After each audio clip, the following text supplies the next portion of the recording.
Papa Dudut. Ako nga pala si Mengay, 30 years old. Ang aking isinulat sa kwento ay tungkol sa amin ng nanay ko. Kaming dalawa na lang ang magkasama sa buhay at matagal nang umexit sa mundong ito ang aking tatay. Yun din ang naging rason kung bakit naging sobrang close kami ni nanay, lalo na noong nagdalaga na ako. Maituturing ko siyang parang best friend ko. Nasasabi ko sa kanya lahat ng nangyayari sa akin at pinapakinggan niya ako. Ganon din ako sa kanya. Kapag may mga problema siya o dahilan ng kanyang kasiyahan, ako agad ang sinasabihan niya. Dahil nga roon kaya siguro'y wala kaming naging ibang mga malalapit na kaibigan dahil sapat na para sa amin ang pagkakaibigan namin bilang mag-ina. Hindi na namin kailangan ng ibang tao. Nasubok lang ang relasyon naming mag-ina nang magkaroon ng bagong boyfriend si nanay, Papa Dudut. Nagkaroon na rin naman si nanay ng mga boyfriend mula noong namatay si tatay. Hindi ko naman siya pinagbawalan. Gusto ko rin siyempre na mahanap niya ang the one para sa kanya. Kasi nga hindi naman habang buhay ay magkasama kaming dalawa sa isang bahay. Makakapag-asawa rin ako at kailangan ko nang bumukod pag nagkataon. Napag-usapan naman namin yun noon. Gusto ko lang din talagang maging masaya si nanay. Matagal na rin namang wala si tatay at wala ng ibang dahilan para hindi siya maghanap ng bagong kabiyak niya. Kaya lang papadudod sa lahat ng nakarelasyon ni nanay, etong pinakabago ang hindi ko po nagustuhan. Hayaan niyong ipaliwanag ko sa inyo kung bakit.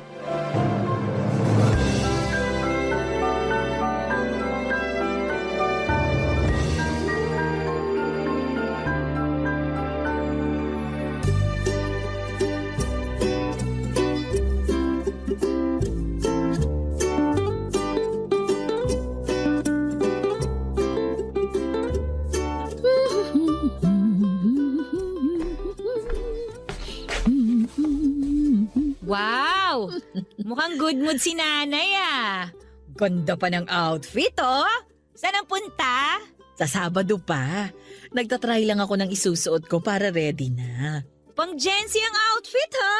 Aba syempre, hindi nila pwede malaman na 60 years old na ako. Kaya ko pa namang lumaban sa mga Gen Z na yan. Tignan mo nga oh, ang waistline ko parang pang grade 8 lang sa nipis. Gandang-ganda sa sarili yarn. Aba, sino ba naman ang bubuhat ng bangko ko? Di ako na. Ikaw na talaga. May pupuntahan ka ba sa Sabado? Kasi buong araw akong wala. Dito lang ako sa bahay. Pecha di peligro eh. Manonood na lang ako ng TV tsaka kakain ng mga tira sa ref. Pwede naman kasi kitang bigyan ng pera kung nauubusan ka na. Nagiging sugar mommy ka na naman sa akin. Okay pa ako, Nay. Okay pa ako. Promise. Ayoko rin namang lumabas eh. Huwag niyo na akong pilitin kasi ayoko makakita ng tao sa day off ko. O sige, bahala ka. Ipagluluto na lang kita ng bilo-bilo sa Sabado para may pangmeryenda ka. Mamamalengke rin ako ng prutas. The best talagang nanay ko! Woo! Mag-update ka pag uwi ka na ha. Huwag magpapagabi. Depende sa kadate ko kung anong oras niya ako ihahatid. Aba, wala pang isang buwan na naghiwalay kay ni Tito Art ha. May bago ka agad. Iba talagang kamandag ng waistline mo, Nay! Pahaplos naman! Baka sakaling swerte hindi na ko, tsaka magka-love life na ako! Anong akala ng Tito Art mo, iiyakan ko siya? Manigas siya. Hindi ganito kanipis ang waistline ko para umiyak lang sa maling lalaki. Ang taray talaga ng prinsipyo ng waistline mo sa buhay, Nay! Grabe! I love it! Sino ba yan, ha? Chika nyo naman. Shh! Wag muna today, okay? Ang arte talaga ng matanda, oo! Dali na, bago ko pumasok sa trabaho, sino yan, ha? Basta gusto ko na siya. Mabango, maporma, tisoy, saka maputi ang tuhod at siko. Bakit naman ginawa niyong blind item, Nay? Paborito ko yung ngipin niya na kahit sungki, ang ganda pa rin pag umingiti. Ang sarap itsulalaps! Nay, wala akong pakialam sa ngipin niya at sa tsulalap moments ninyo. Sino siya? Patingin ako ng picture. Wala siyang picture sa cellphone ko eh. Anong Facebook niya? Dali, Nay, ako na mag-check. Friend mo ata siya sa Facebook. Ha? Sino? Pa-suspense naman, grabe. Si Luigi? Sinong Luigi? Yung kaklase mo nung elementary hanggang high school? Yung laging naghahatid sa'yo rito sa bahay tuwing wala kang payong pagtag-ulan? OMG! Nay! Bakit si Luigi pa? Bakit kaklase ko pa? Sorry, Nak. Hindi natuturuan ng puso kung sino ang pipiliin niya. Ihahatid naman daw niya ako pagkatapos ng date namin. May payong man o wala. Nakangiti pa si nanay habang binibitawan ang huling mga salita niya para makumbinsi akong pumayag na makipag-date sa kabatch ko sa school na si Luigi. Hindi na rin ako sumagot pa dahil alam kong magsasayang lamang ako ng laway. Kapag na-inlove kasi si nanay ay hindi na niya napapakinggan pa ang ibang sasabihin sa kanya. Kahit na anong paliwanag ko, ang nararamdaman niya lang ang tanging papakinggan niya. Iyon ang hindi ko nagustuhan kay nanay, lalo na't may edad na siya.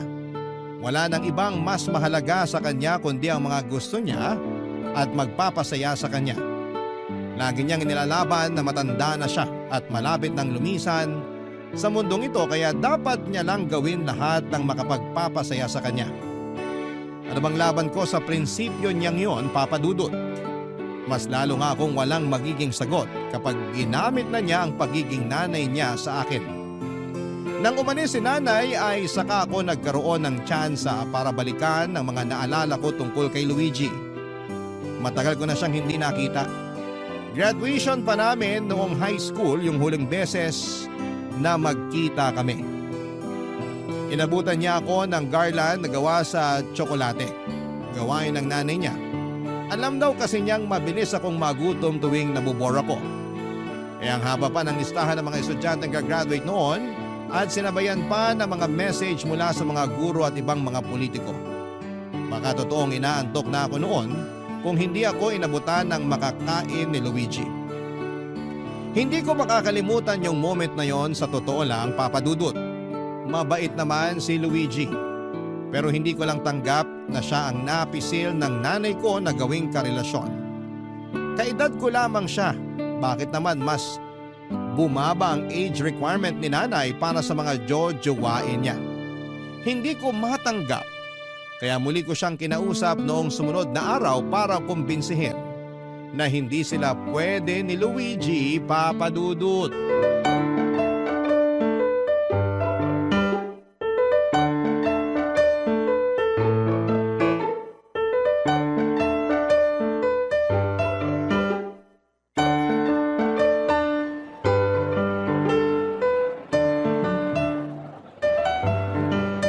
Bongga ha? Ngayon mo lang ulit ako dinate. Touch naman ako, anak. Nalipat na ba ang Mother's Day? Naging busy ka na kasi sa mga bagong kumari mo eh. Ako naman naging busy rin sa trabaho. Wala na tuloy tayong team building. Hoy, namiss ko naman itong paglabas-labas natin.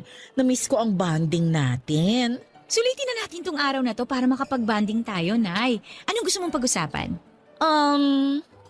Kumusta ka naman sa trabaho? Okay naman, ganun pa rin. Alam mo bang may pwede akong ireto sa inyo? Ang layo na agad ng usapan? Kakasimula ko pa lang na kumustahin ka sa trabaho? Napunta na agad sa irereto? Hindi maayos ang transition, ha? Dapat kasi magmadali bago ka pa maunahan. Bakit ba napunta sa reto ang usapan?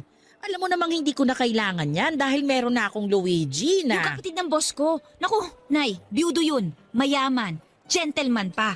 Parang si tatay. Ay, hindi ako interesado sa mga ganyan. O sige, kung hindi ka interesado sa kapatid ng boss ko, pwede rin naman yung isang katrabaho ko. NGSB yun, Nay. Wag ka. NGSB? No girlfriend since birth. Naku, Nay, maasikaso yun. Grabe. Tisoy, magkakuko sila ni tatay. Di ba? Paborito niyo mga kuko ni tatay? Anak, Teka, mukhang ayaw niyo yata ng walang experience sa relasyon, ha? Marami pa ako ritong nakalista, Nay. Wait ka lang, ha? Wait lang. makinig ka kaya muna sa akin. Alam ko na. Ito, hindi ko pa nakakausap pero friends kami sa Facebook nito. Laging nagpo-post na sawa na siyang maging single.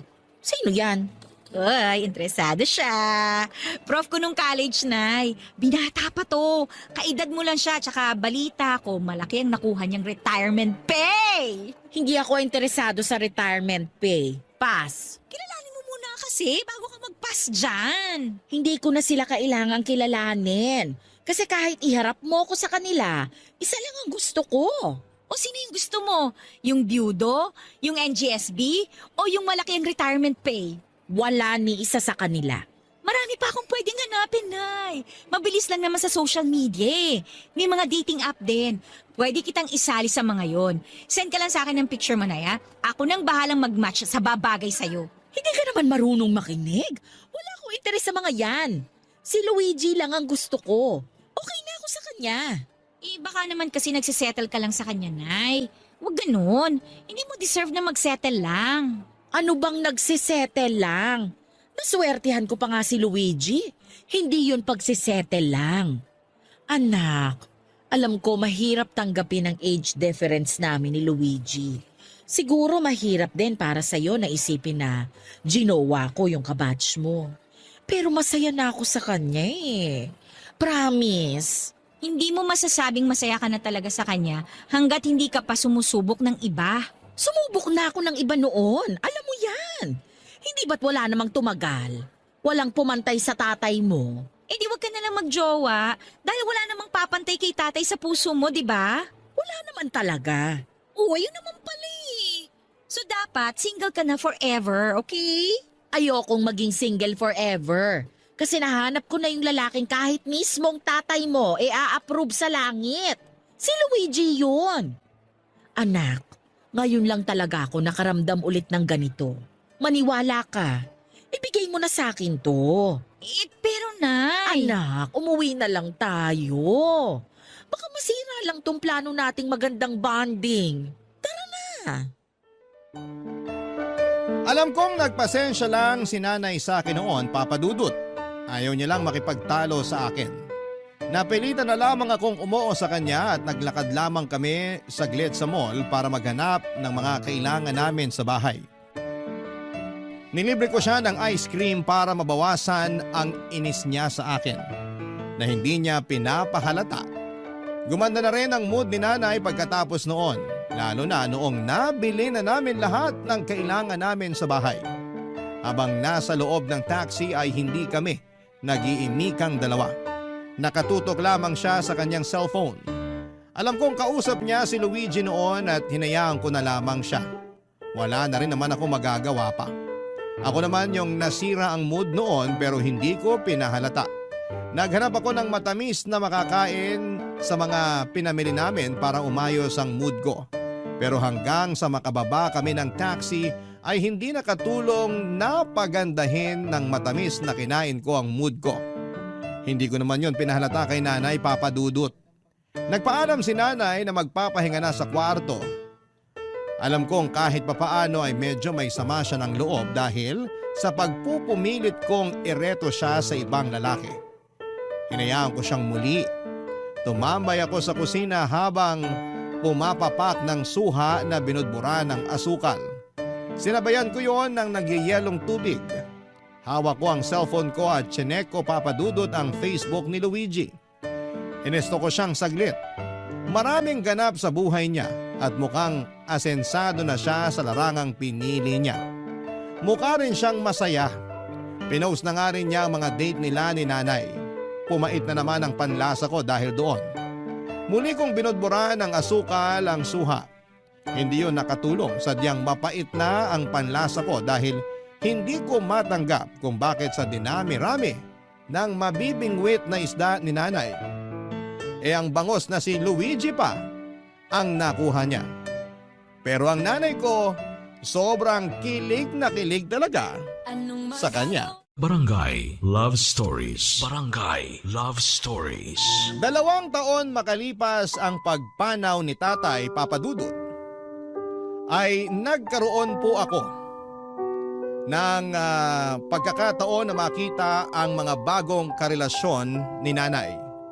Tulad ng sinabi ko sa inyo ay hindi ko siya pinigilan. Wala akong ibang gustong mangyari kundi ang mapasaya si nanay. May mga nakarelasyon siyang byudo Napalapit na rin ako sa kanila na parang tatay ko na. Pero hindi rin nagtagal ang lahat.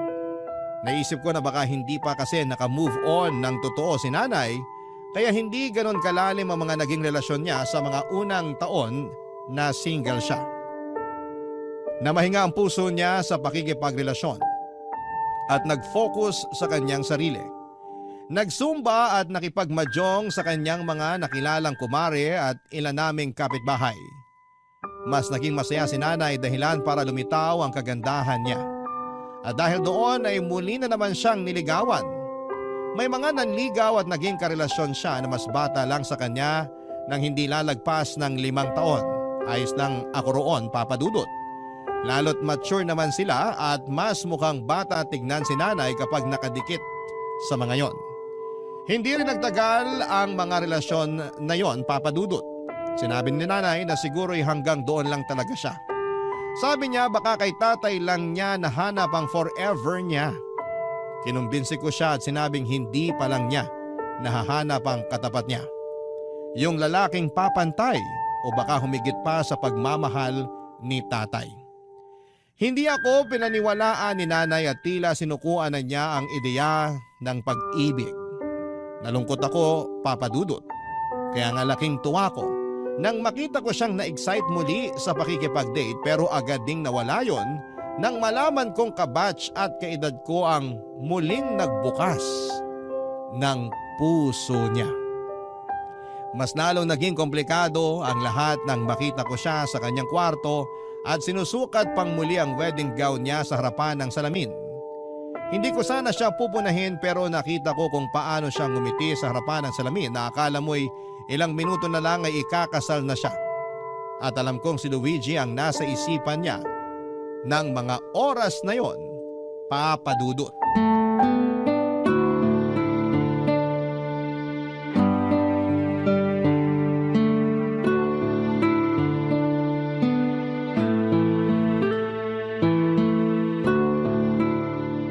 Iba rin talaga ang ngiti. Kala mo mapupunit ang mga labi. Ikaw naman talaga? Huwag ka nga manggulat dyan. Pati hagik-gik parang inaral para magtunog cute, ha? Inaaral ba ang hagik-gik? Hindi ka naman marunong humagik-gik ng pa-demure at cutesy, Nay. Wag nga ako, ha? Wag ako. Nagbabago kasi ang tao. Masama ba? Masaya lang naman ako. Ay, sana lang hindi dahil kay Luigi. Sorry, pero dahil ito kay Luigi. At dahil ba kay Luigi, kaya mo inilabas ulit yung wedding gown mo? Pwede.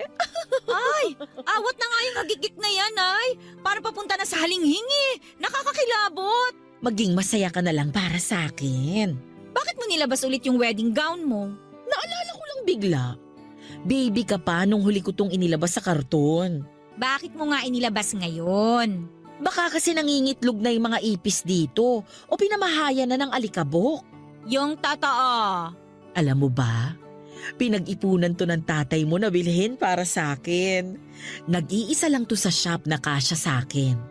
Alam mo naman ang katawan ng nanay mo noon. Panlaban sa muse ng mga liga. Siguro para sa akin talaga to.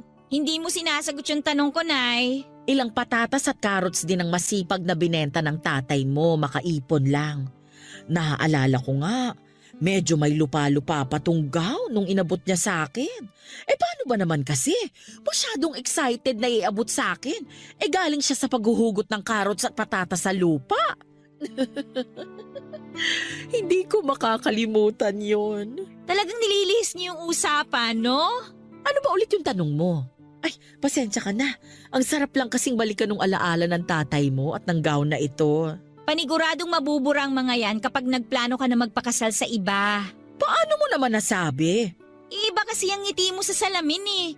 Parang ilang oras na lang at ikakasal ka na. Grabe naman. Yan naman yung hagigik na akala mo teenager na umiibig. Nakakaloka. Umiibig naman talaga ako. Alam mo naman yun. Kay Luigi, Oo.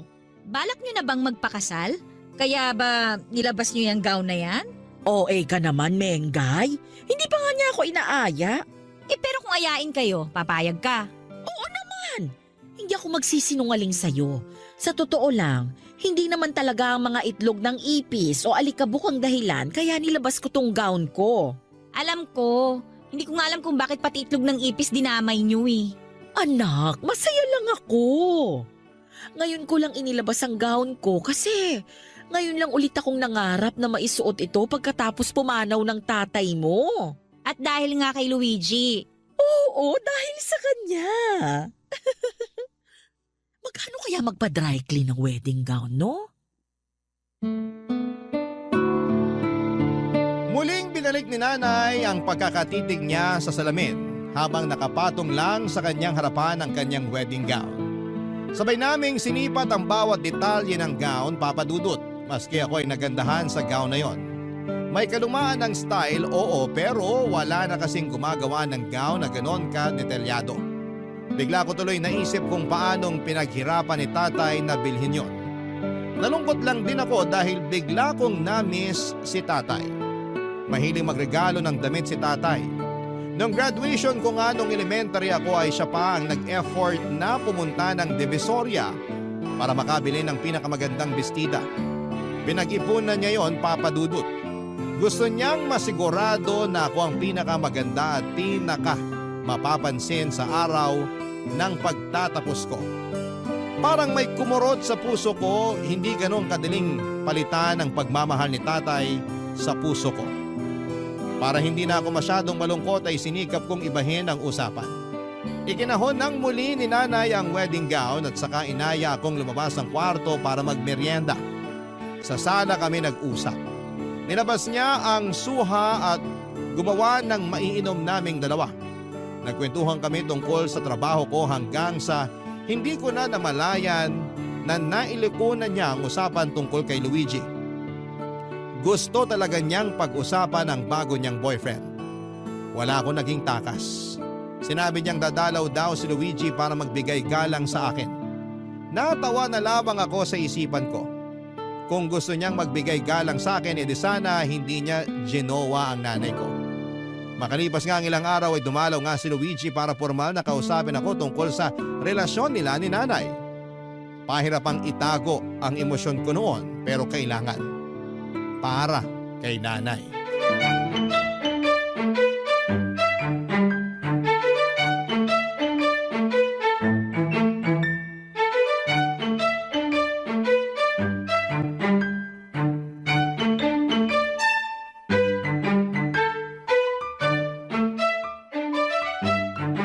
Luigi, siya si Mengay. Nay, magkaklase kami ni Luigi dati.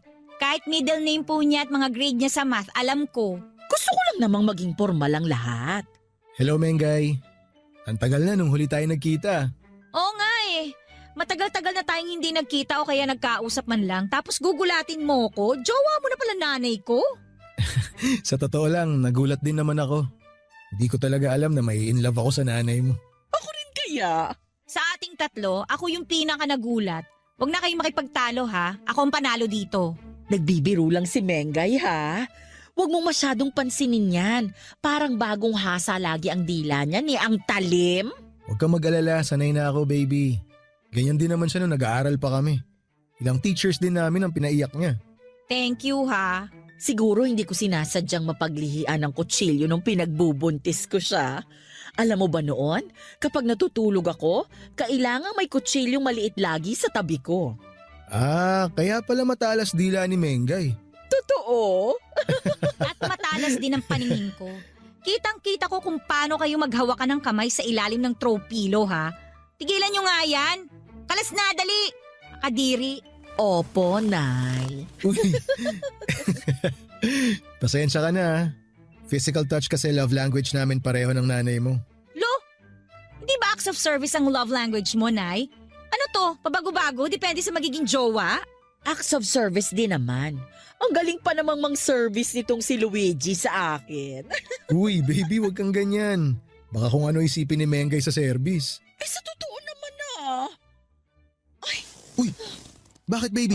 Oh, okay ka lang, Nay? Inaatake na naman ako ng vertigo ko. Teka sandali, ihihiga ko muna ito sa kwarto. Gusto mo ba samahan kita sa kwarto? Ako na lang ang sasama kay nanay sa kwarto. Off limits ka pa ron. Hindi na Mengay. Ako na lang ang papasok sa kwarto. Mas lalo akong mahihilo kapag may taong nakapaligid sa akin. Alalayan na kita. Ay, hindi na. Maiwan ko na muna kayo rito. Babalikan ko kayo agad kapag humupa na yung hilo ko.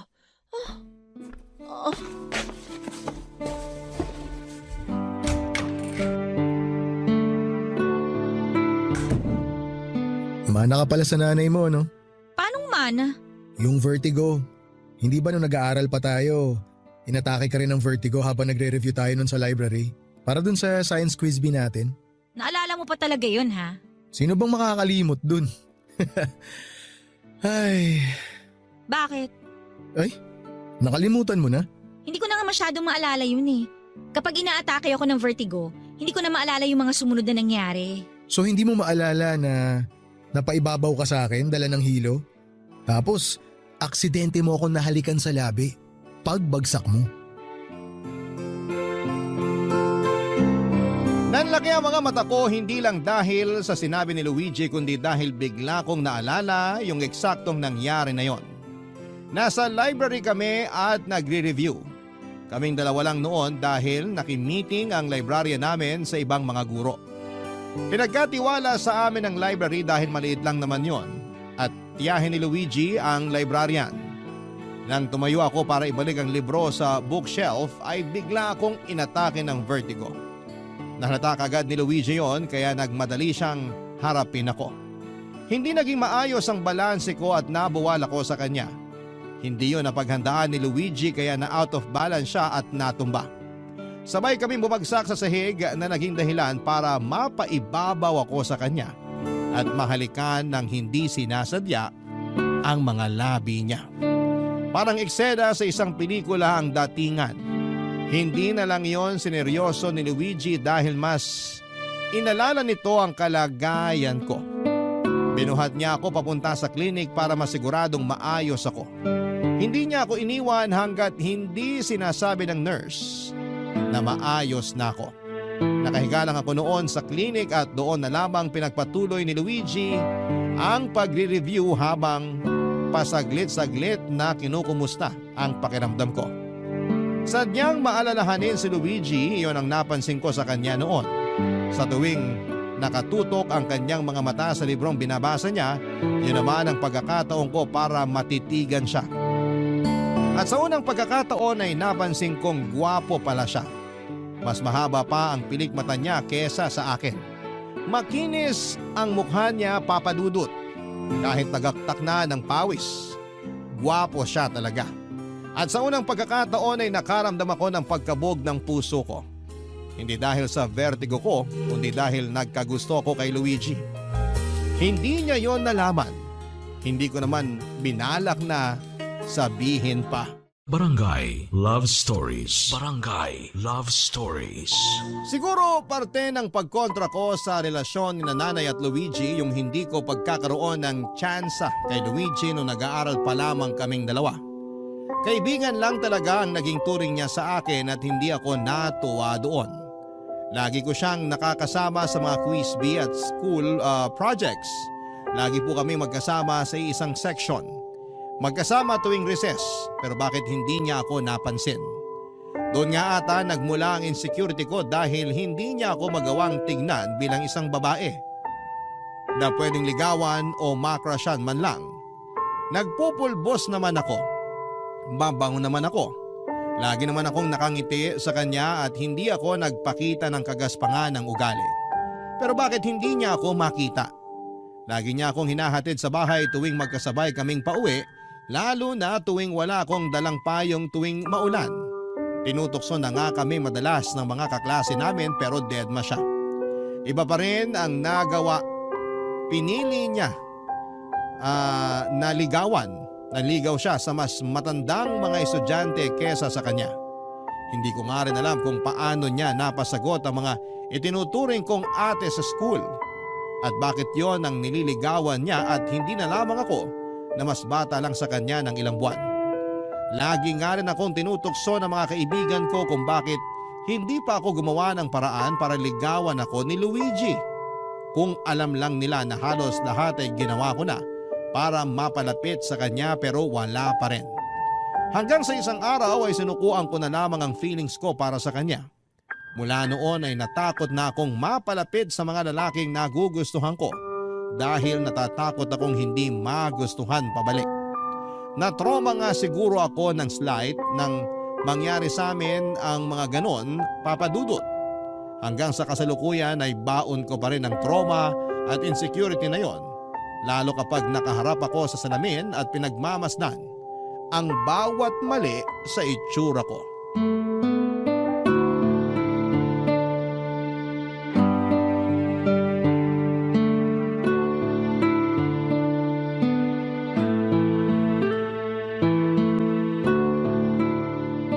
Mag-iisang oras ka nang nakatitig sa salamin, ha? Pag yan nabasag, umorder ka ng bago. Ikaw ang magbabayad. Ang dami kasing mali. Mali saan? Sa mukha ko. Ouch, ha? Bakit ikaw ang masasaktan ako tong pangit? Masakit marinig ng isang ina ang sinabi mong yan, akala mo ba? Para mo na ring sinabi na may mali sa lahi ko, kaya nagkaganyan ang itsura mo. Hindi naman dahil sa inyo kaya ganitong itsura ko eh. Nakakainis nga kasi ang dami kong pwedeng manahin sa inyo, bakit hindi pa yung mukha nyo? Ano mo naman yung galing ko sa pagsayaw? Ayos na ako ron. Hindi ko naman nagagamit yung talent ko sa pagsayaw sa trabaho, no? Eh di sa TikTok. Nay, hindi naman ako sumasayaw sa TikTok. Nanonood lang ako ron ng mga ganap sa Barangay LS. Ay, naku naman. Ngayon ka pa talaga naging insecure sa sarili mo? Maganda ka naman. Pero hindi kasing ganda nyo, no? Galing ka sa akin. Kaya alam kong parehas lang ang ganda natin. 90% ang itsura ko galing kay tatay. Mukha akong lalaki, Nay. Parang iniinsulto mo naman ang tatay mo sa sinasabi mo. Eh bata pa lang naman ako, lagi na lang akong kinukumpara sa inyo eh. Bakit daw mas maganda kayo kaysa sa akin? Di ba raw dapat mas maganda ang anak kaysa nanay? Bakit daw pagdating sa akin, mukha na raw akong latak? Sino nagsabi sa'yo niyan? Mumurahin ko sa chat. Lahat sila! At pinakinggan mo naman. Eh bakit naman hindi? Eh paulit-ulit nilang sinasabi sa akin yun, no? Tapos lahat ng mali sa itsura ko, papansinin nila. Bakit daw bukas na bukas yung pores ko? Bakit daw ang lapad-lapad ng ilong ko? Siguro raw sa lapad ng ilong ko, naaamoy ko na yung magkabilang pisngi ko. Hindi ko na alam kung paano ka kukumbinsihin para mahalin at magandahan ka sa sarili mo. Hindi yun naman po kasi kasalanan. Nasemento lang kasi yung insecurities ko dahil sa mga mapanghusgang tao sa paligid ko. Sorry anak, kung hindi kita napagtanggol sa kanila ha. Ay, kaya siguro ikaw ang nagustuhan ni Luigi eh. At hindi ako. Nagkagusto ka kay Luigi? Dati yun, Nay. Nung nag-aaral pa lang kami. Lagi kasi kaming magkasama nun eh.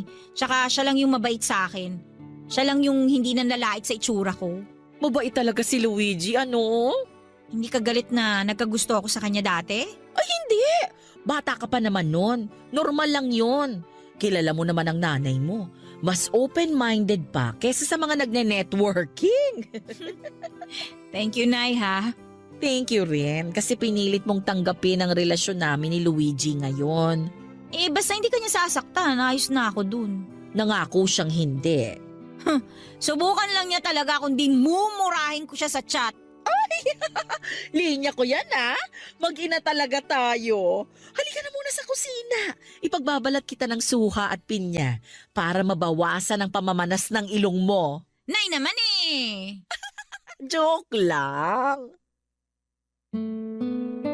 At sabay na nga kaming tumungo sa kusina para pumapak ng prutas. Yun talaga ang bonding namin mag-ina sa tuwing may sumasama ang loob sa amin.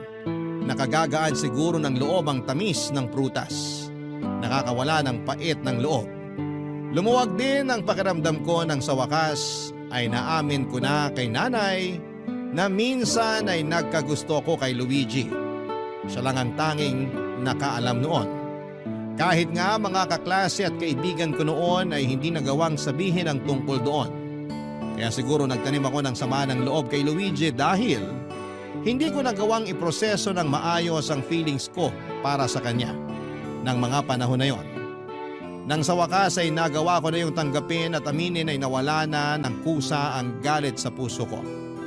Natanggap ko nang minsan ay na-reject ako ni Luigi pero ayos na yon. Hindi naman niya kasalanan. Hindi naman lahat ng taong gusto ko ay gusto rin ako. Pero ang pinaka-importante sa lahat ay natanggap ko lang sina Luigi at nanay talaga ang para sa isa't isa. Sa pagdaan nga ng mga araw ay napadalas na ang pagdalaw ni Luigi sa bahay. Wala na ako naging problema doon, Papa Dudut. Tulad ng magiliw kong naging pagtanggap sa mga nakarelasyon ni nanay noon, ganun din ang pinakita ko kay Luigi. Ganun talaga siguro kapag natanggap mo na ang sitwasyon. Pero kahit na ganoon ay hindi ko pa rin inamin sa kanya ang nararamdaman ko. Ang awkward naman kasi kung sasabihin ko. Saka pinakiusapan ko rin si nanay na wag niyang babanggitin kay Luigi yon. Alam kong tinupad naman yon ni nanay. Isang araw ay dumalaw si Luigi sa bahay. May date sana sila ni nanay pero nagkaroon ng emergency meeting si nanay sa Zumba group niya. Kaya sinabi niyang asikasuhin ko muna si Luigi hanggang hindi pa siya nakakauwi.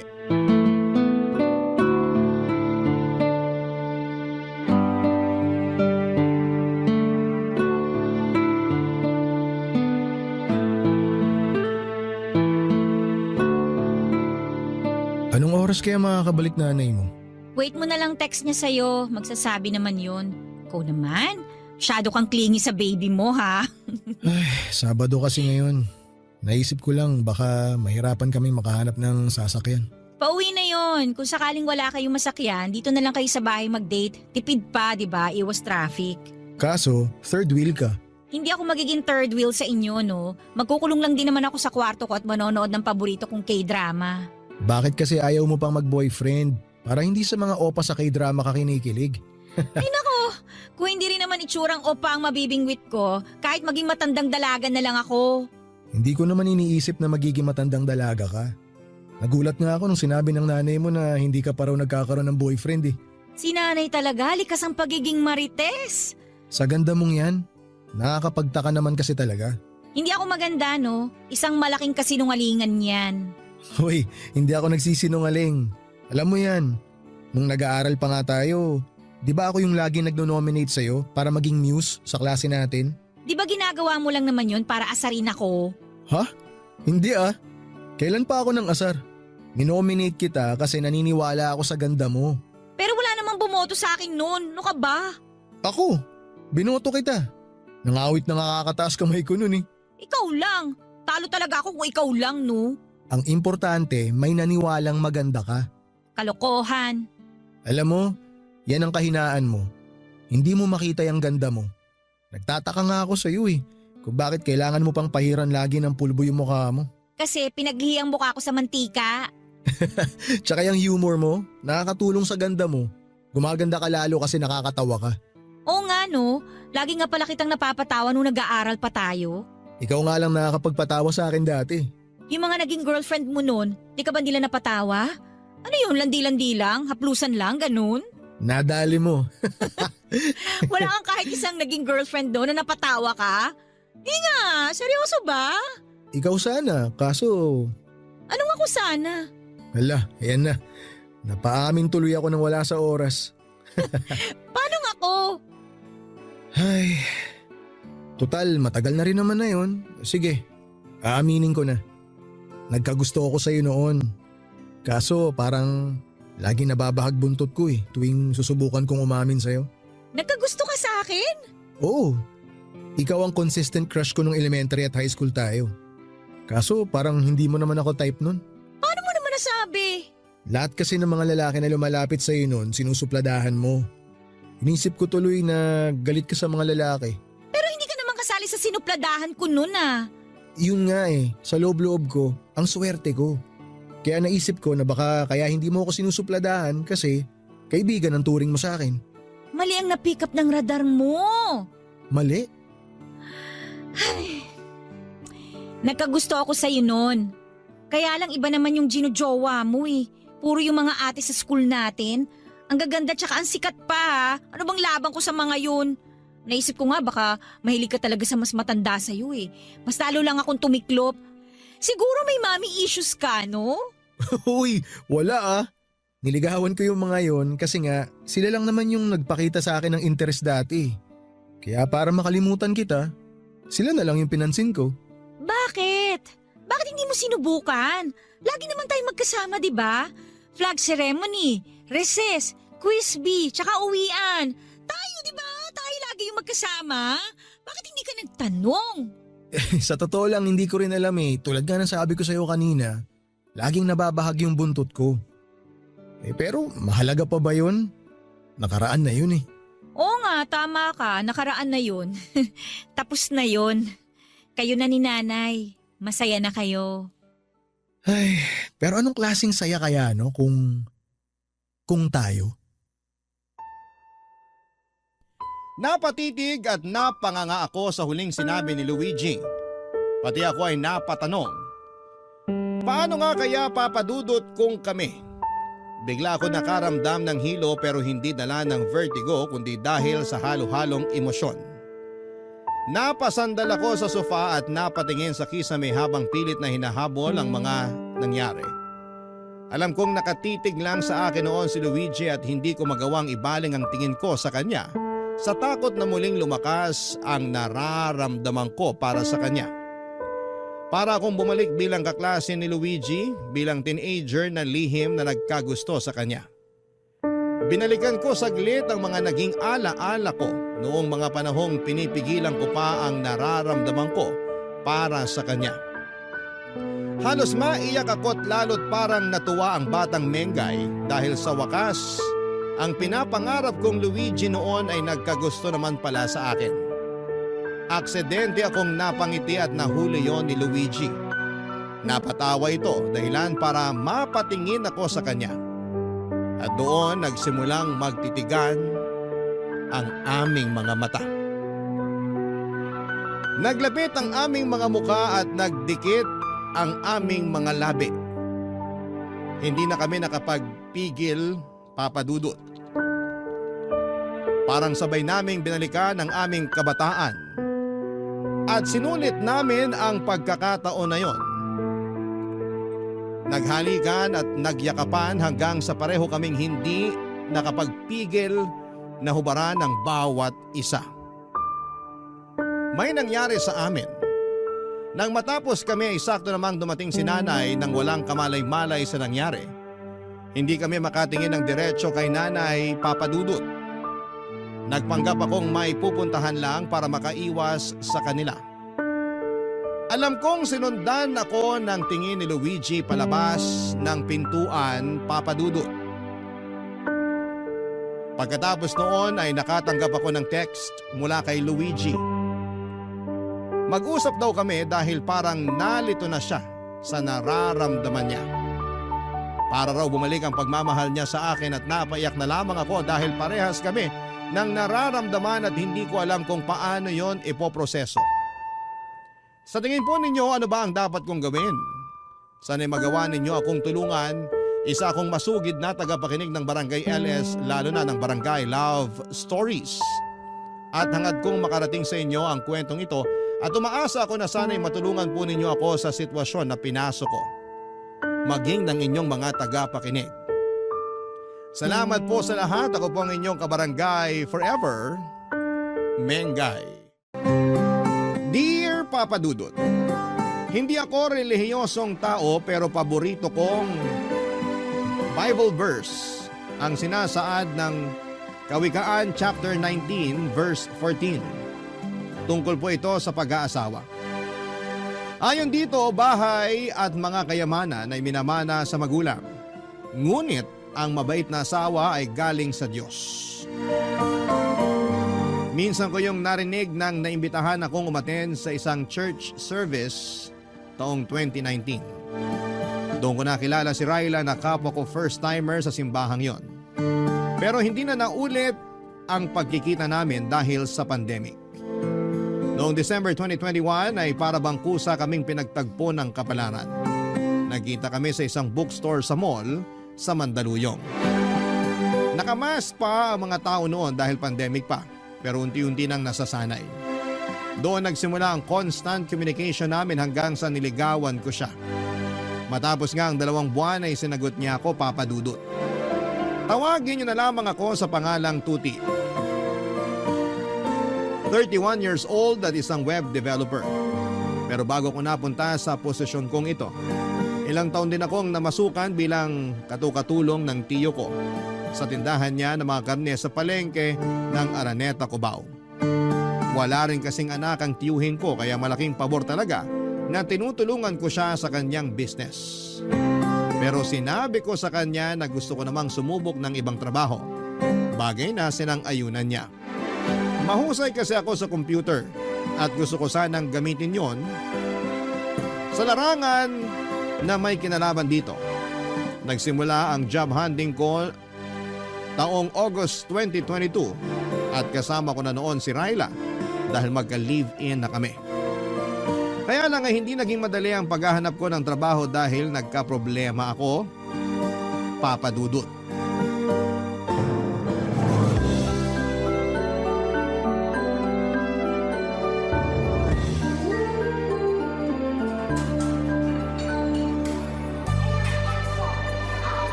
Mahal! Mahal, nandito ako! Hi, mahal. Kanina ka pa ba rito?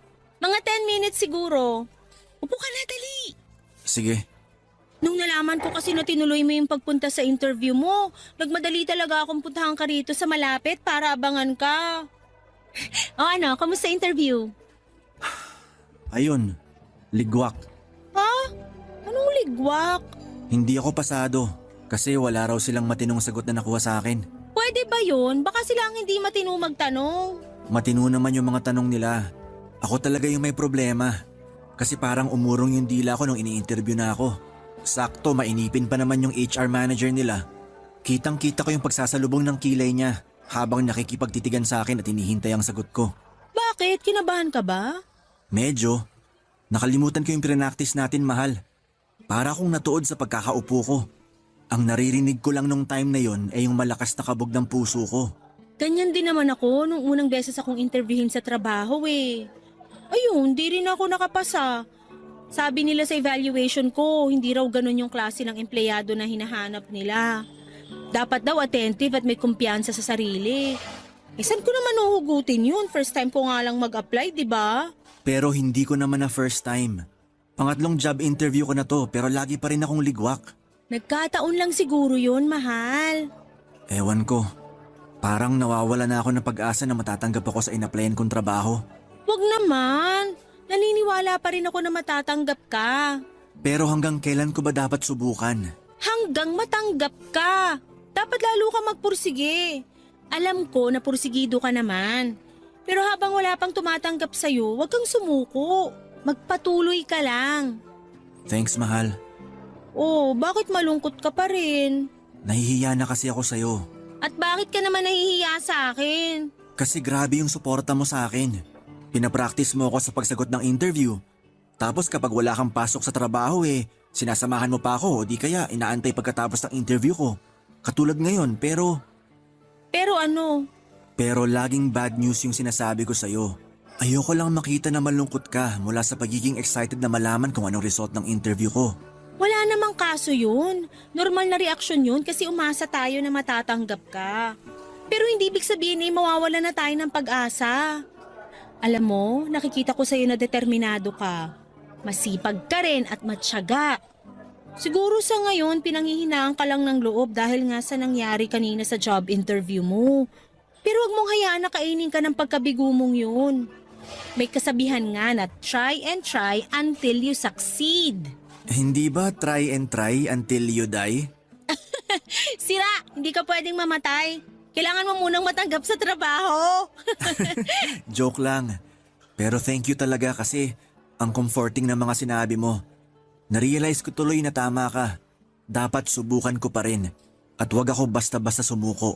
Yan, ganyan nga. Kaya hayaan na muna natin yung nangyari sa interview mo kanina. Kumain tayo ngayon ng masarap, mag-celebrate tayo. Bakit naman tayo magse-celebrate? Hindi naman ako nakapasa. Pero pumunta ka pa rin sa interview. Humarap ka doon kahit kabado ka. Yun palang worth it na para i-celebrate. Kaya wag ka nang kumontra dyan. Ako na bahala, okay? Okay, pero ako na o-order. Ako na. Steady ka lang dyan. Carry ko na to.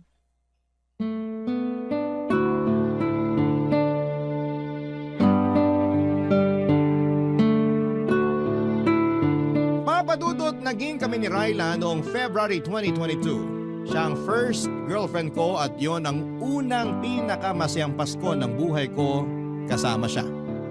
Ulila na kasi ako sa mga magulang at wala ring kapatid. Ang tiyuhin ko na lamang ang nagpaaral at kumupkop sa akin. Hindi ko masyadong feel ang Kapaskuhan dahil nga lagi kaming abala ng tiyo ko sa business niya. Kaya nang dumating si Ryla ay naranasan ko mag-celebrate ng Pasko. Hindi rin siya rin ang humimok sa akin na ituloy na ang pag-a-apply ng ibang trabaho. Kaya lang, nakaka-frustrate dahil madalas ligwak ako sa mga interview. Lagi kasi akong kinakabahan at nauutal.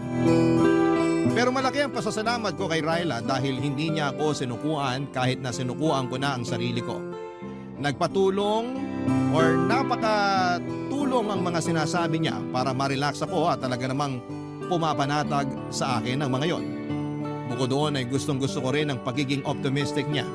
Kaya nga hindi nagtagal pagkatapos ng ilang pang mga pagsubok ay natanggap ako sa isang maliit na lending company bilang computer technician. Sobrang saya ni Ryla nang ibinalita ko yon sa kanya at excited siya sa pagsisimula ko sa trabaho. Nang makumpleto ko na ang requirements na kailangan, bumalik ako sa naturang kumpanya upang pumirma ng kontrata. Binigyan na nila kaagad ako ng schedule kung kailan ako magsisimula sa probationary period ko. Papadudot.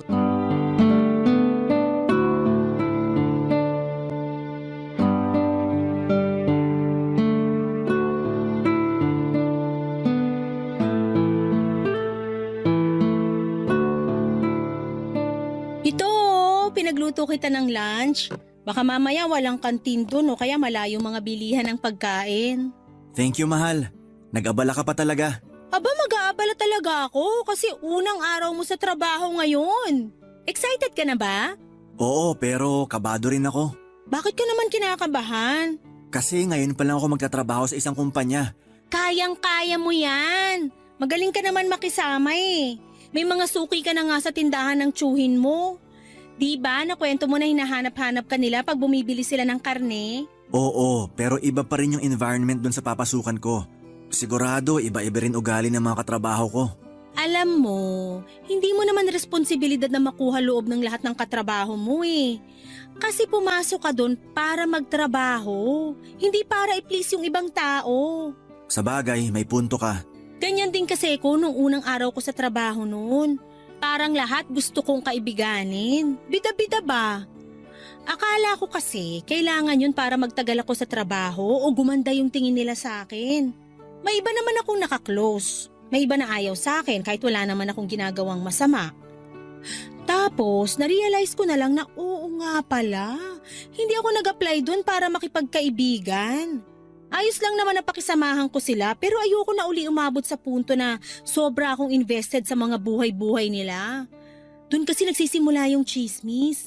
At kapag puro chismis na lang yung inatupag ko, wala na ako natatapos sa mga trabaho ko. Tatandaan ko yung mga sinabi mo. Pero sa pagkakakilala ko sa'yo, hindi ka naman chismoso. Kaya siguro hindi ka masyadong madadala sa mga ganon. Ay, pero teka, alam ko na kung saan ka dapat umiwas. Saan? Eh di dun sa mga babaeng lalandi sa'yo. May ganun ba dun? Aba oo, talamak yung mga ganun sa trabaho. Kahit nga may asawa na o boyfriend, pag natipuhan ka, lalandiin ka talaga. Haharot-harutin ka. Hindi naman ako magpapaharot sa kanila, mahal. Dapat lang. Kung di, alam mo na kalalagyan mo, tuti. Oh, bakit naman yun ang tawag mo sa akin? Seryoso kasi ko kaya tinawag kita sa pangalan mo. At seryoso rin ako na hindi ako magpapaharot sa mga babaeng yun. Unang-una may girlfriend ako at ikaw yun. Ikalawa, bakit ko naman sisirain yung tiwala mo sa akin? Ay, pasensya ka na, mahal. Alam ko namang loyal ka, pero hindi ko lang mapigilang mapraning. Hindi ka naman praning. Kung nag-aalala ka kasi sabi mo nga talamak yung kabitan sa corporate job, normal na reaksyon lang yun. Kaya dapat kong gawin bigyan ka ng assurance na hindi masisira ang relasyon natin dahil dun. Salamat, mahal. Napanatag na ako. Ikaw talaga? Pero walang anuman. Basta, maniwala ka sa akin. Good boy yata tong mahal mo. Ay talaga? Dapat lang kasi magaling kaming mga babae makaamoy ng nagsisinungaling na boyfriend. Kapag napatunayan kong may iba ka at taga dun sa pinagtatrabahuhan mo, babalatan ko kayong dalawa ng buhay. Parang nawala na yung kaba ko sa first day of work ko ah. Saan na napunta? Sa'yo, mas kinabahan na ako sa mga sinabi mo.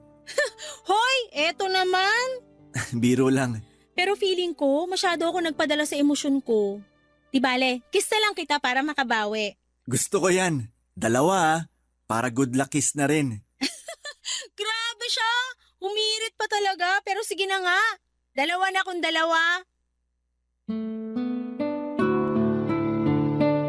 Papadudot kung ilalarawan ko ang pakiramdam ko ng araw na yon sa trabaho ay masasabi ko na para akong bumalik sa unang araw ng pasukan nung nag-aaral pa lamang ako. Mahiyain kasi talaga ako at tahimik at hindi pala kaibigan. Wala akong ginawa kundi ang ngumiti at tumango habang pinapakilala sa lahat ng empleyado kada department ng kapalitan ko sa naturang posisyon. Masasabi ko na nabawasan na lamang ang hiya ko at pagkailang ko kinahapunan dahil naging busy na ako sa pagbutingting ng kung ano-ano. Dahil nga sa may abilidad naman ako at tiwala ako sa kakayahan ko, ay dumami ang mga ginagawa ko sa trabaho. Kumbaga'y naging all around ako at wala naman akong reklamo dahil nagsisimula pa lamang ako. Nakakapagod oo pero masaya naman ako dahil hindi na karne ng baboy at manok ang binubutingting ko.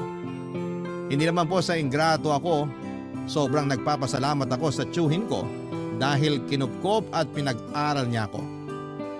Masaya rin po ako kasi binigyan niya ako ng trabaho sa shop niya ng ilang taon. Pero alam ko papadudot na meron pa akong potensyal at ibubuga pagdating sa ibang bagay. Barangay Love Stories. Barangay Love Stories. Papadudot mabilis na lumipas ang isang linggo. Masasabi ko na unti-unti na ako naging komportable sa trabaho ko. Mabait at madaling pakisamahan ng mga kasama ko at masaya rin si Ryla dahil nakikita niyang nag-i-enjoy ako.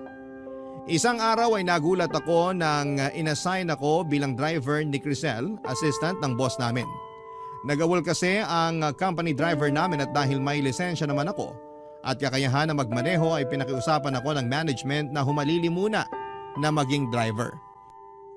Pansamantala lang naman hanggat wala pang nakukuhang driver, kaya tinanggap ko na rin.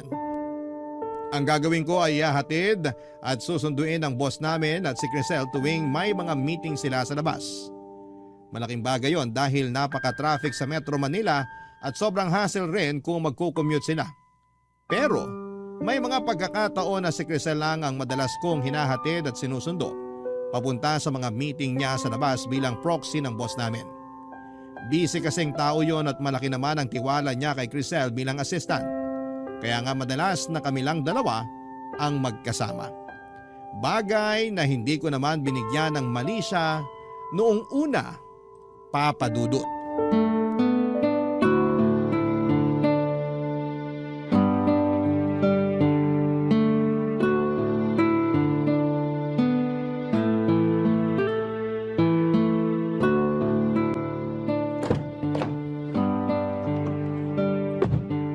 Kumusta po ma'am?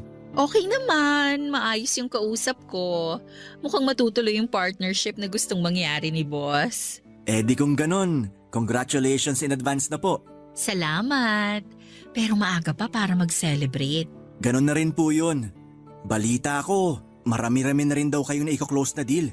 Kaya sigurado ako na makukuha niyo tong isang to. So narinig mo pala yung tungkol sa mga ganon Ay, nako, sorry po. Hindi naman sa pagiging chismoso. Ayos lang. Alam ko naman na madalas akong pagchismisan sa trabaho. At wala naman akong reklamo doon. Hindi naman po chismis ang tawag kapag mabuti at maganda yung sinasabi nila sa inyo. Tulad nung narinig ko, mabuti at magandang balita yun. Salamat, Tuti. Ikaw ha, masyado mo namang pinapalaki ang ulo ko. Po? Huwag mo na akong pinupo. 30 years old pa lang naman ako. Sige ka, baka tumanda ako bigla niyan. Okay. Paano? Alis na ba tayo? Mamaya na. Rush hour na eh. Sigurado gapang na naman sa EDSA. Maiipit lang tayo doon. Sa bagay, palipas na lang muna tayo ng ilang minuto. So, kumusta ka naman sa trabaho natin? Ayos naman. Naninibago pero unti-unti ko na rin nagagamay. Normal lang naman yon kasi first job ko pa lang naman to. First job mo? Talaga? Oo, Anong pinagkakaabalahan mo nung hindi ka pa nakakapasok sa amin? tumutulong ako sa meat shop ng tiyo ko sa palengke sa Araneta, Cubao. Tindero ako doon madalas. Talaga? May pwesto pala kayo dun eh. Doon pa naman ako laging namamalengke. Siguro nakabili ka na sa tindahan namin, hindi pa lang tayo magkakilala. Tingin ko hindi pa. Vegan ako eh. Kaya hindi ako bumibili ng karne. Ay, okay. Pero baka mapakain ako ng karne kung ikaw ba naman ang mag-aalok sa akin. Ha? Ang sabi ko, minsan namimiss ko rin kumain ng karne. Sa bagay, 1 taon pa lang naman akong vegan. Mahirap din, lalo't mahilig talaga ako sa pork and chicken. Pero matagal na rin yung 1 taon. Kaya kung ako sa'yo, ituloy-tuloy mo lang, lalo na simulan mo na. Sabi nga ng girlfriend ko, huwag kang sumuko sa bagay na gusto mong makamit. Oh, may girlfriend ka na pala? Oo, meron na. Matagal na kayo? Mag-1 taon pa lang sa December. Bago pa lang pala. Pwede pa. Pwede pang ano? Sabi ko, pwede na siguro tayong umalis. Suungin na natin yung traffic. Meron pa kasi akong pupuntahan pagka-out ko sa trabaho. Nako, sana kanina nyo pa sinabi. Para naman nakaalis na tayo. Ayos lang, wala namang kaso. Hindi naman ganun kahalaga yung pupuntahan ko. Sigurado kayo? Oo. Baka nga hindi na ako tumuloy kasi nagbago na pala ang isip ko. Baka magmukmuk na lang ako sa bahay habang inuubos ko yung natira kong bote ng wine.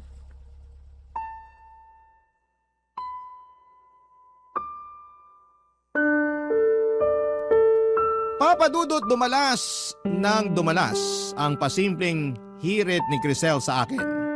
Kinatagalan ay hindi na ako naging komportable at madalas ay nananahimik na lamang papadudot. Pero makulit siya, maingay at may pagkamaharot. Dati sa likod siya umuupo pero kapag hindi namin kasama ang boss namin sa sasakyan hanggang sa tumabi na siya sa akin sa passenger seat. Hindi ko siya dinadaldal sa buong panahon ng pagmamaneho ko dahil hindi ako ganong klaseng magtrabaho. Kaya nga lagi akong distracted pag panay ang kwento niya. Siguro inaikwento na ni Crisel ang buong buhay niya sa akin, Papa Dudut. May 2 anak daw siya sa dati niyang asawa na nasa poder nung tatay. Hindi naman daw siya malungkot kasi malayo sa kanya mga anak niya dahil civil naman sila ng ex-husband niya. Gustong gusto raw niya yung buhay na walang iniintinding iba. Pero binibisita pa rin naman daw niya yung mga bata kapag may okasyon. Bukod doon, ongoing daw ang annulment nila. Hindi ko naman tinanong pero kinuwento na lamang niya bigla. Hinayaan ko na lamang siya dahil nga mas mataas pa rin ang posisyon niya kesa sa akin. Pero isang araw ay nagulat ako dahil nakatanggap ako ng mensahe mula sa kanya dahilan para maggalit sa akin ang girlfriend ko na si Ryla, Papa Dudut.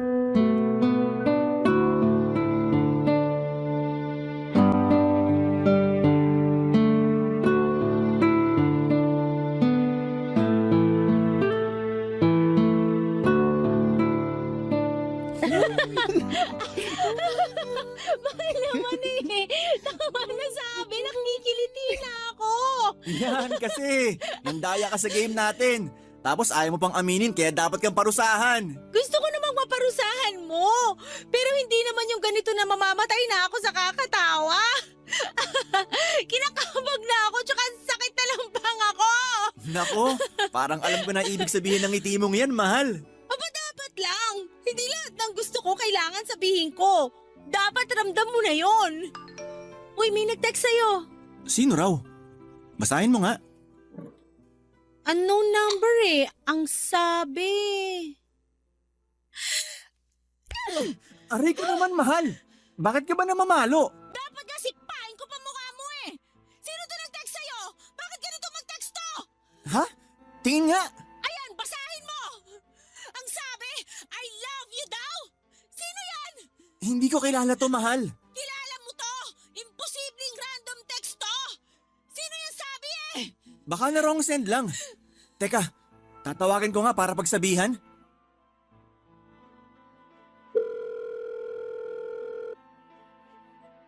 Hello? Ma'am Crisel? Sinong Crisel yan, ha? Boss ko. Boss mo? Oo, yun nakwento ko sa'yo. Akin na nga yung cellphone mo! Hello? Raila Ito ba naman! yung Crisel? Ako nga. Eh, ikaw? Sino ka? Makinig ka, ha? Ila-loudspeaker ko to! Sino ba to? Ako lang naman si Raila, girlfriend ni Tuti! Yung sinabihan mo ng I love you! Oops! Sorry. Na-wrong send lang ako, ate. Medyo lasing na kasi ako kaya naduling na ako sa mga contacts ko. Siguraduhin mo lang! Dahil kung hindi... Wala naman akong intensyon na landiin yung boyfriend mo Akin na nga yung cellphone ko. Pasensya na po kayo, Ma'am Crisel. Hindi na po mauulit. Humingi ka rin ng pasensya sa kanya, mahal. Ayoko! Bakit ako hingi ng pasensya dyan? Raila naman. Alalahanin ng boss ko pa rin to. Pasensya na! Walang problema. Basta next time, dahan-dahan sa pagiging palengkera ha. Ang cheap mo kasing pakinggan kanina O siya, bye! At ako pa talaga yung cheap na palengkera? Ang kapal ng mukha! Mahal, huminahon ka nga muna. Paano ko hihinahonin na kakabastos yung Crisel na yon? May I love you pang nalalaman? Akala ba niya naniniwala ako sa kanya na wrong send lang siya? Malay mo nagsasabi naman siya ng totoo. Tsaka base sa boses niya, mukha siyang lasing. Baka naman lasing-lasingan para maharot ka niya. Umamin ka nga. May namamagitan ba sa inyo ng babaeng yon? Siyempre wala. Paano kung may iba ka na pala tapos kunwari ka lang na masaya ka pa sa akin? Wala akong iba. At hindi kunwari na masaya ako sa'yo dahil masaya talaga ako sa'yo. Pero hindi pa rin ako naniniwala sa Crisel na yon. Malakas yung kutob ko na nagpapalusot lang yan. Sinadya niya na mag-send ng I love you sa'yo. Kung sinadya man niya yon, mahalaga hindi ako nag-respond. Tsaka ako rin naman nagulat sa text niya Naku, Tuti, umayos ka! Alam mo nakahantungan natin! Hindi mangyayari yan dahil mahal kita. Papadudot doon ko na nga kinuwento kay Raila ang tungkol kay Crisel. Kilala naman niya ang boss ko sa pangalan pero hindi niya akalain na kursunada pala ako nito. Pero nilinaw ko sa girlfriend ko na wala akong gusto kay Crisel. At dahil may tiwala naman sa akin si Raila ay nagkabati rin kami ng araw na yon. Abot langit ang kaba ko at patong-patong na inis naman ang naramdaman ko kay Crisel dahil sa pagte-text niya sa akin ng I love you. Kinabukasan sa trabaho ay nagsorry siya sa akin at nakainom lang daw talaga siya ng mga panahong yon. Akala ko ay okay na pero hindi pa rin pala, papadudot. Alam ni Crisel na may girlfriend na ako pero hindi pa rin siya tumigil sa kakalandi sa akin. Kahit na kinausap ko na siya at sinabihang hindi ako komportable. Minsan kahit na rest day ko ay nagtitext siya sa akin para lang magpahatid sundo sa mga personal niyang lakad, papadudot. Nag-o-offer na lamang siya ng extra pay pero tinatanggihan ko siya ng maayos. Dahil alam ko na nagsiselos na ang girlfriend ko. Bagay na iniiwasan ko. Papadudot. Barangay Love Stories. Barangay Love Stories.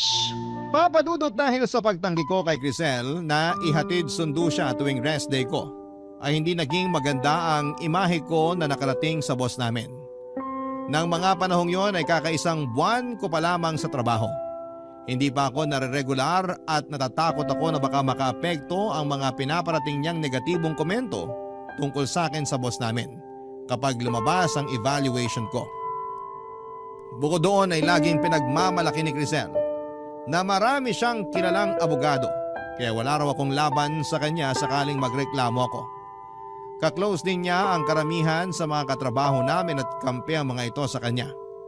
Sa katunayan, may isang beses na narinig kong pinagchichismisan nila ako. Nagsipulasan na lamang sila noong makita akong dumating at dahil maliit lang naman ang opisina namin, ay talaga namang dama ko kapag meron silang pinag-iinitang empleyado. Isang araw ay hindi na ako nakatiis kaya kinausap ko na nga si Crisel. Papadudot.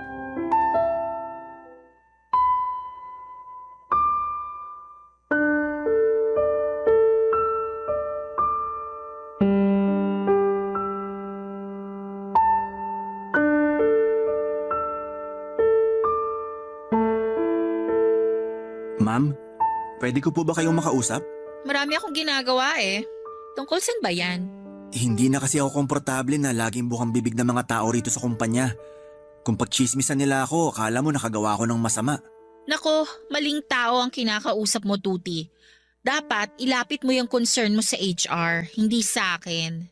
Ayoko naman pong may mamemohan. Kaya nga kayo na lang kinausap ko. Ano bang kinalaman ko rito at ako ang dapat mong kausapin tungkol dyan? Teka nga, huwag mong sabihin ako ang tingin mong pasimuno ng mga chismisa nila tungkol sa'yo. Bakit hindi po ba? Aba, sumusobra ka na. Baka nakakalimutan mong mas mataas pa rin ang posisyon ko sa'yo. Hindi ko po nakakalimutan yun. Pero ginagamit nyo na lang sa akin yung posisyon nyo para mapasunod nyo ako.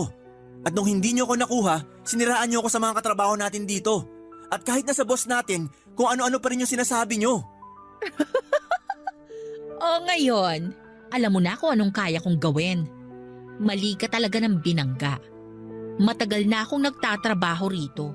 Kabisado ko na ang galawan ng bawat empleyado, lalong-lalo na ni boss. Higit kanino man, ako ang pinagkakatiwalaan niya dito. Mabigat ang timbang sa kanya ng mga ginagawa at mga sinasabi ko rito. Kaya ingat ka, Tuti. Pwede kong bulungan si boss pag nairita ako sa'yo. Pero wala naman akong ginawang masama sa inyo para siraan nyo. Wala nga, pero matigas ka eh. Hindi ka madala sa mga pasaring ko sa'yo. Hindi ka makuha sa simpleng paglandi. Masyado kang loyal dun sa girlfriend mong palingkera. Huwag mong pagsasalitaan ng ganyan ng girlfriend ko. Labas siya rito. Oh, ang sweet naman, pero nakakasuka kayo. Sa bibig nyo na mismo galing. Nilalandi nyo ako kahit alam nyo na may girlfriend ako. Sino sa atin na nakakasuka? Hoy, magdahan-dahan ka sa sinasabi mo. Nagsasabi lang naman ako ng totoo. In case nakalimot kayo kung hanggang saan lang kayo. Alam mo, so far, ikaw pa lang yung bukod-tanging lalaki na hindi ko nakuha. Lahat kasi ng nilandi ko, bumibigay sa akin. Pero ikaw, mailap ka. Bakit ba kasi masyado kang loyal sa girlfriend mo? Kasi mahal ko si Ryla. Ay, hindi naman totoo yung pagmamahal na yan. Napatunayan ko ng hanggang salita lang yan. Sa una lang yan masaya, pero sigurado ako na sa bandang huli, masusuka ka na sa umay. Sigurado ako, iiwan ka rin ni Ryla. Kasi, ganyan ka lang. Anong ganito lang ako? Yung walang binatbat, walang ipagmamalaki. Yung tipong dehado pa na maregular sa trabaho. Kaya sigurado ako na kapag hindi ka natanggap dito, back to zero ka na naman. Wala kang karapatang sabihin yan. Hindi mo ako kilala. Hindi na kita kailangang kilalanin ng husto para masabi ko na wala kang kwenta. Kilala na kita dahil inoobserbahan kita. Di ba ilang job interview na ang binagsak mo bago ka nakapasok dito sa amin? Paano mo nalaman yan? Siyempre, close ko yung HR dito. Close ako sa lahat ng empleyado ron. Kaya marami akong alam sa'yo. Pero hindi naman basihan yun para tratuhin mo ako na para bang wala na ako mararating sa buhay. Mas malayo ang mararating mo sa buhay kung papayag kang makarelasyon ako. Pwede kitang ilakad sa boss natin para mapabilis ang evaluation mo. Mare-regularize ka. Tapos, kukumbinsihin ko siya na i-promote ka para tumaas agad ang sahod mo. Lahat ng yon, kayang-kaya kong gawin. Basta pumayag ka lang sa gusto kong mangyari. Ayoko. Hinding-hindi ako papayag sa gusto mo. Eh di sige. Ikaw ang bahala. Pero tandaan mo, ikaw din ang kawawa.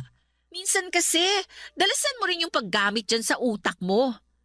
Wala kang mararating kung puro ka na lang puso.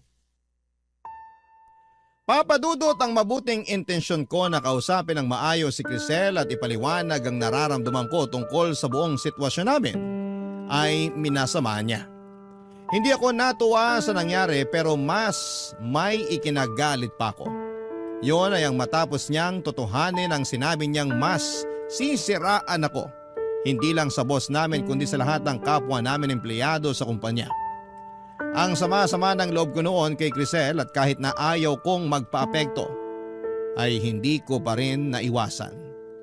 May isang beses na kinausap na ako ng boss namin para pagsabihan tungkol sa mga sumbong At paratang ni Crisel sa akin at hindi naman ako nakasagot kasi biglang bumalik yung nararamdaman ko tuwing may job interview ako. Yun bang kinakabahan at nauutal. May mga araw din na para bang ayaw ko nang pumasok sa trabaho at lahat ng yon ay naikwento ko kay Ryla. Galit na galit ang girlfriend ko. Nagsabi rin ako sa kanya na gusto ko na lamang mag-resign. Inunawa ako ni Ryla at sinuportahan niya ang desisyon ko. Mabilis nga na lumipas ang 1 linggo at nagulat na lamang ako dahil biglang sumulpot sa nirerentahan naming apartment si Crisel, Papa Dudut.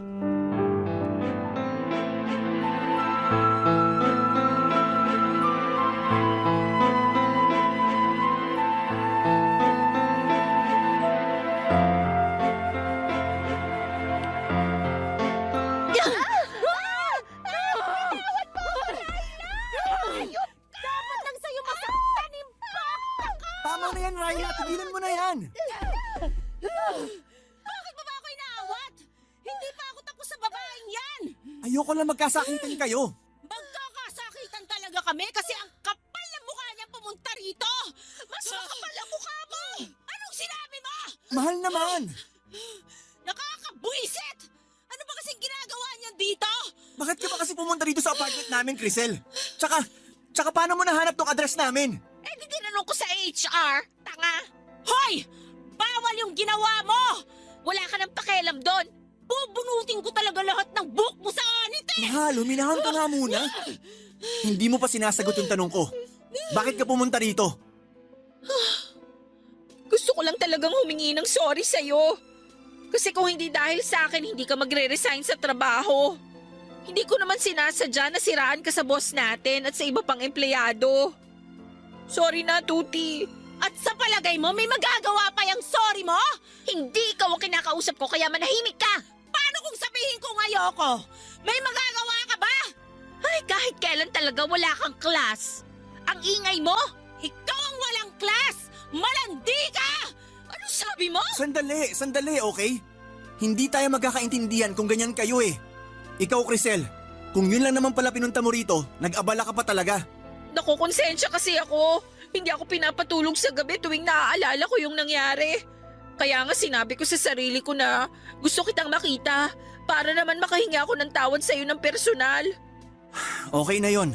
Pinapatawad na kita. Ganun lang yon? Patatawari mo agad yung haliparot na yan? Hoy, Tuti! Parang wala naman yata sa lugar yung pagiging mabait mo.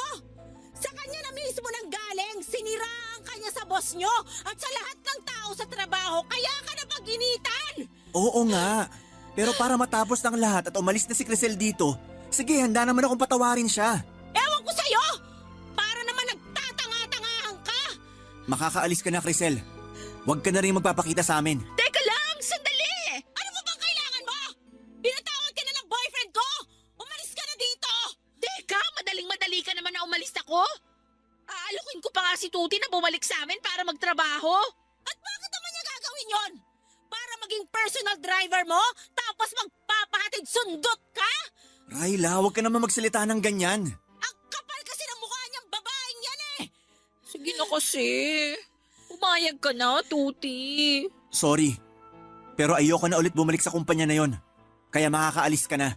Tanga lang ang tatangge na hindi bumalik doon. Huwag kang ang tanga, Tuti. Hindi nga raw, di ba? Bingi ka ba? Hindi ka makaintindi? Manahimik ka! Ikaw ang manahimik! Masyado kang mapapel! Napaka-desperada mo! Ayaw na nga bumalik ng boyfriend ko sa inyo eh! Kaya umalis ka na dito bago ko matalupan yung mukha mo! Papadudot na awat ko naman si Ryla nang sabunutan niya ulit si Crisel. Muli ay kinumbinsin naman niya ako ni Crisel na bumalik sa kumpanya na pinagtatrabahuhan niya pero tumanggi muli ako. Pagkatapos noon ay patabog siyang umalis sa apartment namin pero laking gulat namin ni Ryla nang pumunta naman siya kinabukasan. Pero may dala na siyang cake at mga lobo para peace offering daw. Nag-away na naman sila ni Ryla kaya nag-decide na akong ipablatter sa barangay si Crisel para hindi na siya makalapit sa amin. At ganun nga ang nangyari pero pagkalipas ng ilang araw ay may nakarating sa aking balita na panay daw parinig nito sa social media tungkol sa akin. Pero hindi naman ako apektado dahil wala akong ginawang masama. Hinayaan ko na lamang siya kahit na gusto siyang idemanda ni Ryla. Kinatagalan ay tumigil din siya tapos ang huling balita ko ay na-admit na raw si Crisel sa isang mental institution. Thankful ako na hindi rin ako na regular sa kumpanyang yon dahil yung mga sumunod ko namang inaplayan ang siyang pinagtatrabahuan ko na sa ngayon bilang web developer. Sabi nga ni Ryla, redirection daw ang tawag doon kasi alam ng Panginoon na mas may better place pa para sa akin kesa sa lugar na iniwan ko.